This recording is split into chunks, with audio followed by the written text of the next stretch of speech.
Selamat malam Bapak Ibu serta saudara yang kasih dalam Tuhan Yesus Kristus.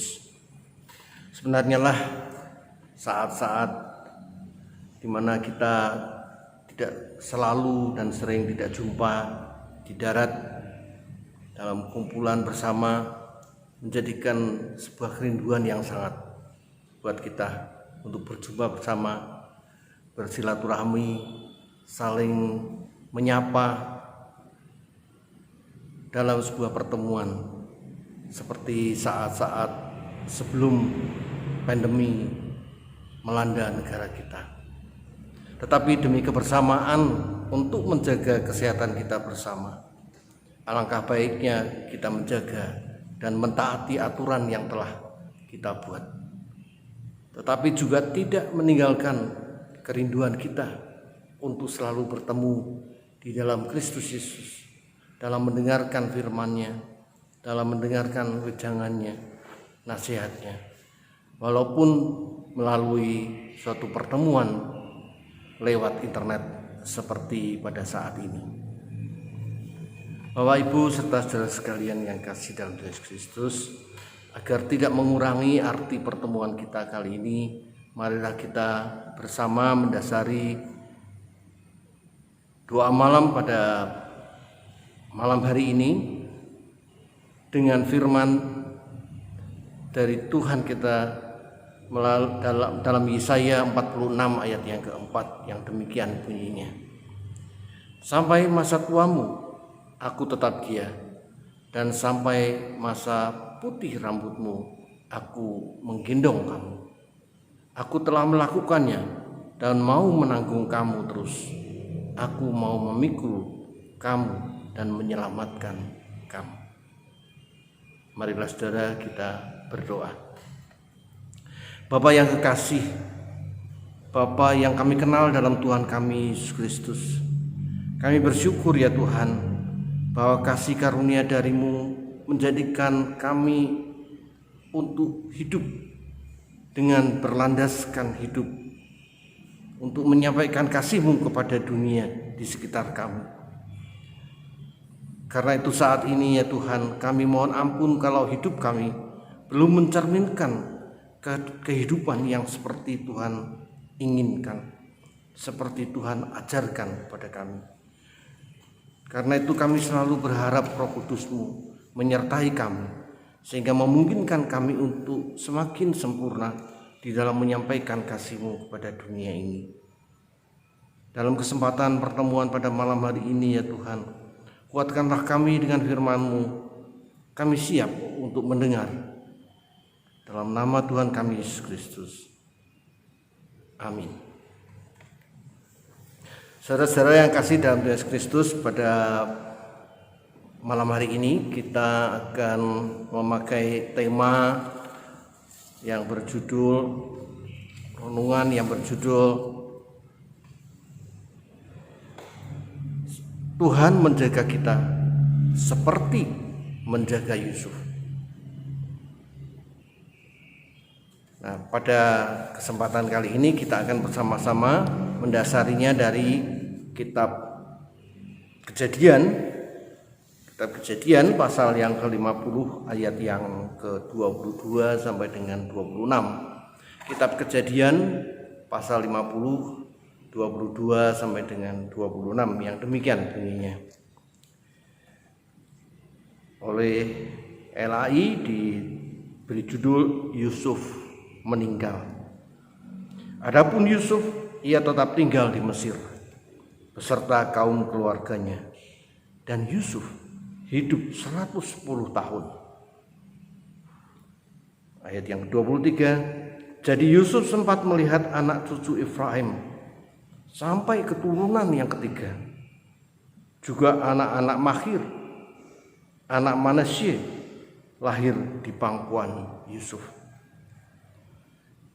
Berkatalah Yusuf kepada saudara-saudaranya, tidak lama lagi aku akan mati.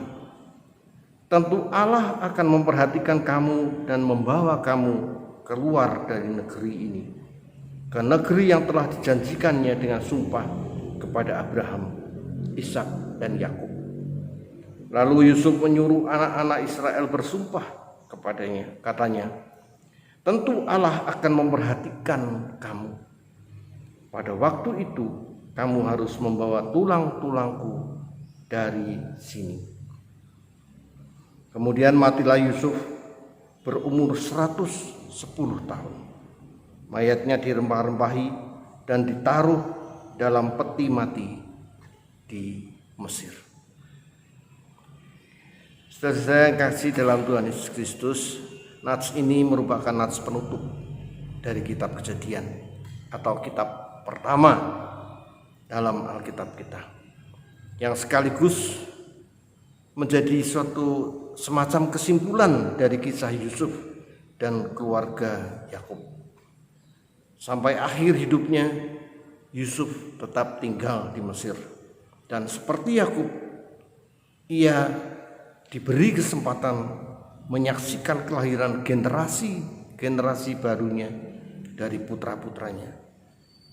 Dan juga sama seperti Yakub, menjelang ajal Yusuf menitipkan pesan buat saudara-saudaranya, pesan yang dikukuhkan dengan sumpah.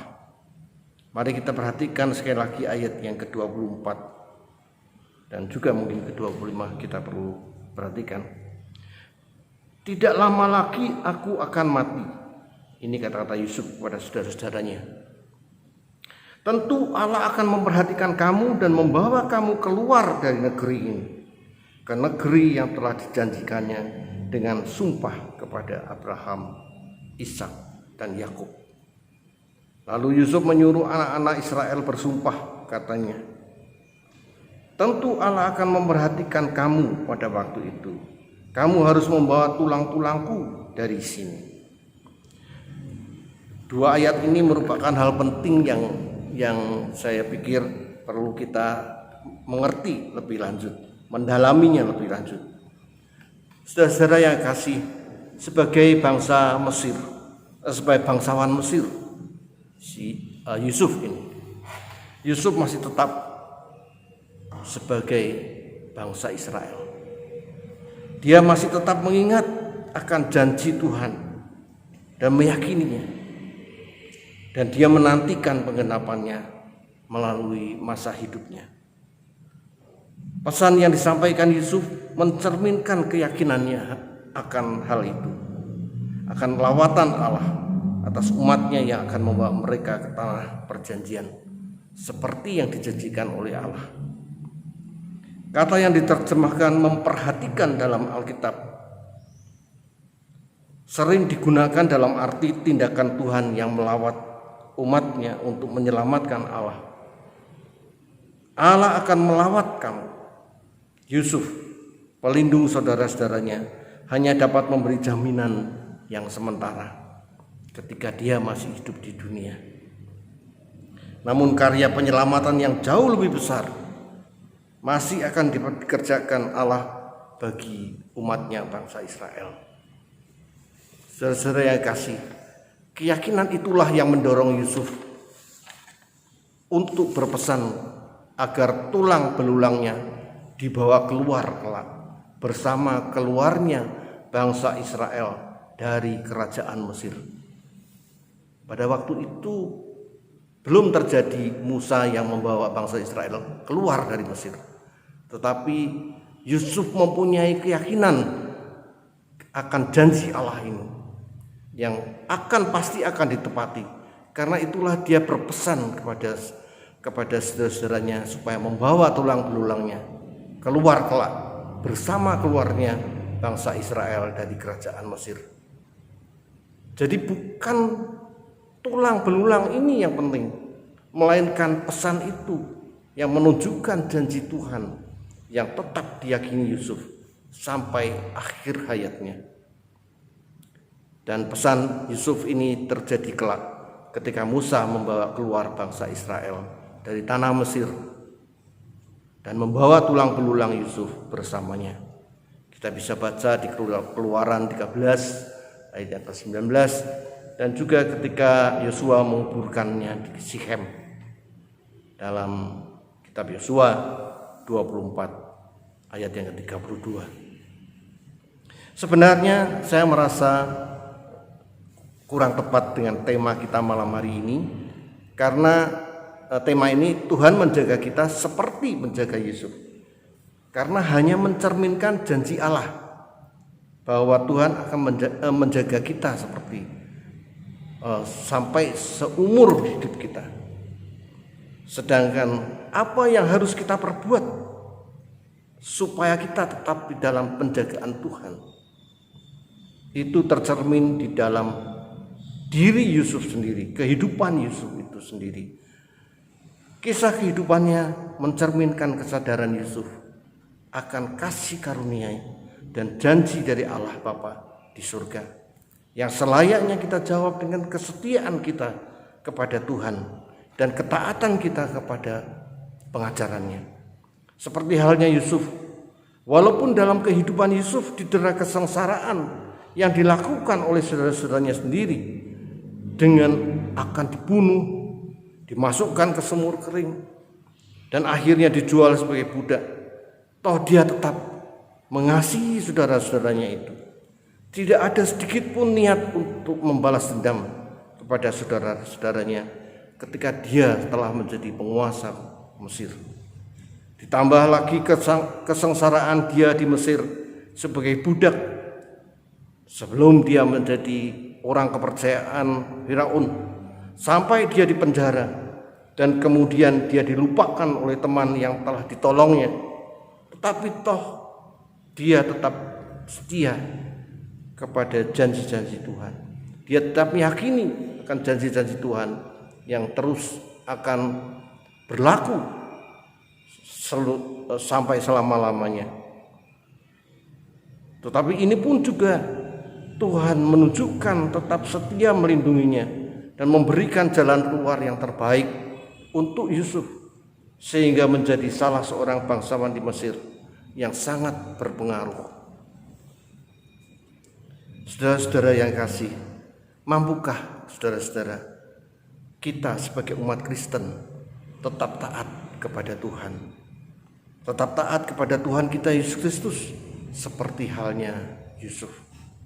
Dan memang itulah yang Tuhan inginkan. Bukan Tuhan menuntut manusia untuk taat kepadanya. Tuhan tidak pernah menuntut kita untuk taat kepadanya. Tapi Tuhan menginginkan kita untuk tetap taat kepadanya sampai seumur hidup kita. Karena Tuhan akan memuliakan umatnya yang mampu mempunyai niat sendiri dari lubuk hatinya yang terdalam, tanpa terkait dengan janji atau hukum Tuhan, dalam menjalankan kehidupannya sesuai kebenaran Tuhan. Saudara-saudara yang terkasih, kalau kita menjawab mampu atas pertanyaan di atas, biarlah kita juga menyadari bahwa kemampuan kita karena Tuhan telah menyiapkan penolong yang akan selalu menyertai kita, yaitu Roh Kudus, sehingga niat kita timbul dari hati yang terdalam, bukan dari tuntutan dari luar hati kita. Kiranya Tuhan menyertai kita dan memberikan pengertian yang terbaik yang mampu kita lakukan. Amin. Mari saudara, sebelum kita menutup doa malam kita pada malam hari ini, kita berdoa. Renungan doa malam kita pada malam hari ini, kita berdoa. Bapa kami yang di surga, terima kasih ya Tuhan, Engkau selalu mengerti kelemahan-kelemahan kami untuk berbuat sesuatu, untuk berbuat seperti yang Engkau kehendaki. Karena itulah Engkau memberikan penolong pada kami untuk memampukan kami mengerti dan melakukan apa yang Tuhan ajarkan dan mentaati sepanjang hidup kami. Terima kasih ya Tuhan, dan biarlah kami tidak hanya mengerti tetapi mampu melakukan seperti yang Tuhan ajarkan pada Yusuf, yang setia dan taat sampai masa tuanya. Kiranya Tuhan dan Roh Kudus-Mu senantiasa menyertai kami. Terima kasih ya Tuhan. Terpujilah nama-Mu sampai selama-lamanya. Amin.